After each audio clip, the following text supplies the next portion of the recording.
Accompt gives you a clear picture of your mortgage by capturing the key details that affect how it's paid down over time.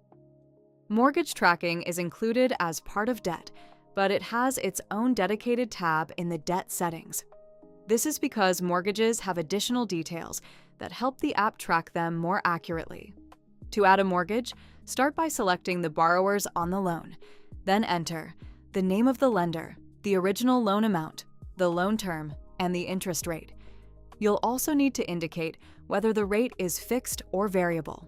Next, enter the current remaining principal balance along with the date that current balance is accurate as of. This establishes the starting point the app will use when tracking future payments and balance changes. You'll also be asked whether your monthly mortgage payment includes property taxes, home insurance, or mortgage insurance. Including this information helps the app break down your payments more accurately. Finally, choose a color for the mortgage account so it's easy to recognize in charts and graphs. Because mortgages are typically the largest debt in a household, the app is designed to track only one mortgage at a time. Once set up, your mortgage will be tracked automatically as you record payments. Congratulations on taking the first step toward a clearer financial picture.